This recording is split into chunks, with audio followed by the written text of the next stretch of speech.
मराठा आंदोलक जरांगे पाटील यांनी पुन्हा एकदा माजी मंत्री धनंजय मुंडे यांच्यावरती खळबळजनक एक आरोप केलेला आहे आणि त्या आरोपामध्ये असं म्हटलेलं आहे की नागपूरच्या रंजना नागपूरकर यांचा पतीच्या जॉबच्या अनुषंगाने आणि त्यांचा केस मिटवण्याच्या अनुषंगाने पैसे दिल्याचा असा खळबळजनक दावा केलेला आहे। मात्र या सर्व परिस्थितीवर ज्यांच्यावरती आरोप करण्यात आलेले आहेत ते कैलाश फड आज आपल्यासोबत आहेत आणि त्यांच्याकडूनच आपण जाणून घेणार आहोत की नेमकं प्रकरण काय सांगताय। तुमचं त्या प्रकरणामध्ये नाव आलेलं आहे, तुमचं आलेलं नाव आलेलं, निखिल फडचं देखील नाव आलेलं आहे, काय सांगताय सगळं? बरोबर आहे, पण रंजना नागपूरकर ह्या जे महिला आहेत वयस्कर महिला त्यांचा आणि माझा कुठं संबंध आला किंवा न आला हे त्यांचा प्रश्न आहे। पण त्यांनी जे इथं आले असं म्हणतात परळीला, तर त्यावेळेला त्यांनी कॉल डिटेल्स, मोबाईलचं लोकेशन, CDR आणि CCTV फुटेज काढावे। आणि त्यांनी जर म्हणत असतील ना किंवा हे दोघंजण कैलास फड किंवा निखिल फड धनंजय मुंडे साहेबांच्या बंगल्यावर होते आणि यांनी, तर त्यावेळेला आम्ही कुठं होतो त्यांनी सिद्ध करून द्यावं आरोप। जे आरोप केले जात आहे तेवढे मोठमोठ्याने गर्जना करून संबंध महाराष्ट्राला हे सांगितलं जात आहे की कैलाश फड हे धनंजय मुंडे यांचे समर्थक आहेत, त्यांचा वापर करून धमकावल्या गेले, पैसे तुमच्याकडे दिले गेलेत, मात्र त्याच्या पुढे पळलेले असं देखील बोललं गेलेलं आहे। हे सगळे काय म्हणजे काय वाटतं नेमकं तुम्हाला?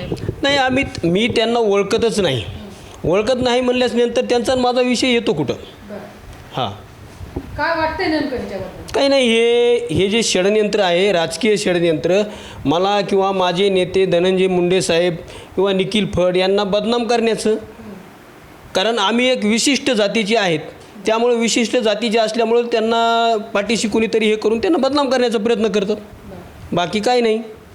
तुम्ही याच्यावरती काय ॲक्शन घेणार आहेत काय? हो, घेणार आहे। मी उद्याला कोर्टामध्ये जाऊन आबरू नुकसानीचा दावा दाखल करणार आहे, कायदेशीर बाब पूर्ण करणार आहे त्यांची। या विषयावरती दुसरं नाव आलेलं आहे निखिल फड याचं। निखिल, काय सांगतोयस तू? हा आरोप केला गेलेला आहे तेव्हा तुला काय वाटलं होतं? हे आरोप काय सत्य आहेत का सगळे? आता त्या ताईंनी जे प्रकरण काढले, आता ते 1997ला ते बोलतात विभागणी चौकशी मी काहीतरी लावली त्यांनी, नंतर 2000ला त्यांनी काहीतरी आणून पैसे दिले। माझा जन्मच 2002चा आहे, तर मी त्यांना कुठून आणि हे झालं कुठून मला तेच समजत नाही ना। आता मी जन्माच्या आधी तर येऊन त्यांना शकत नाही ना। ह्याच्यात मी एकच बोलतो की मी पोलीस अधिकारी साहेबांना स्वतः हे करतो की बीडचे SP साहेबांना, नागपूरचे SP साहेबांना की या प्रकरणात तुम्ही स्वतः सखोल चौकशी करा आणि या चौकशीसाठी आम्ही तयार आहोत। तुम्ही ताई प्रूफसोबत बोला, उगं वायफळ बोलून काय उपयोग नाही। मात्र यावरती जिम्मेदार व्यक्ती मनोज जरांगे पाटील यांनी हे स्टेटमेंट दिलेलं आहे। ते महिला जे आहेत ते जरांगे पाटलाकडं तक्रार घेऊन गेलेले आहेत आणि त्यांनी नंतर मनोज जरांगे पाटील यांनी माजी मंत्री धनंजय मुंडे यांच्यावरती तो आरोप केलेला आहे। आता कसं आहे ताई, चौकशी झाल्यास सर्व बाहेर येणारच आहे, त्याच्यामुळं आपण आता बोलणं हे नाही आहे। चौकशी तर होणारच आहे ना, चौकशी झाल्याशिवाय हे तर थोडं होणार आहे। म्हणजे हे दुसरी वेळ अशी येते की धनंजय मुंडे यांच्या प्रकरणामध्ये कैलाश फड आणि निखिल फड यांचं नाव येत आहे, तर हे काय प्रकरण आहे नेमकं? असं कसं झाले, रोज कोणीतरी उठायचं, काही बी आरोप करायचे, धनंजय मुंडे साहेबांना मीडियामध्ये बदनाम करायचं, हे उगं काहीतरी लोक मुद्दाम घडून आणायलेत आणि हे सुद्धा तेच आहे। ह्याच्यात दुसरं काहीच नाही, ह्याच्यात मुद्दाच नाही दुसरा, हे फक्त आणि फक्त एक बदनाम करण्यासाठी चालू आहे।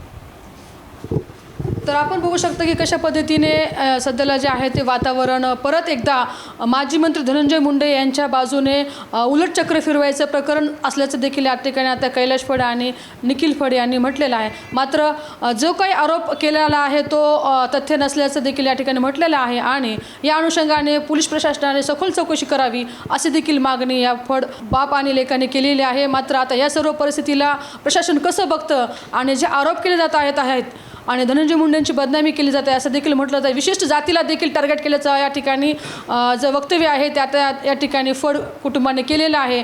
मात्र हा प्रकार नेमका का होत आहे आणि नेमकं धनंजय मुंडे आणि त्यांच्या समर्थकांना का टार्गेट केलं जात आहे हा देखील एक महत्त्वाचा विषय समोर येताना दिसून येत आहे आणि त्या अनुषंगाने प्रशासन खरंच चौकशी करणार का आणि ह्या प्रकरणाचा खरं छडा लावणार का आणि जे महिलांनी आरोप केलेले आहेत रंजना नागपूरकर यांचं प्रकरण नेमकं काय आहे आणि त्या प्रकरणामध्ये खरंच त्यांच्या पतीसोबत अन्याय झाला असेल तर त्यांचा अन्याय करणारे कोण लोक आहेत त्यांना देखील शिक्षा होणं तितकेच महत्त्वाचे असल्यास देखील या ठिकाणी आपल्याला समोर येत असं दिसून येत आहे। महाराष्ट्र टाइम्ससाठी सुकेश नाईकवाडे, बीड।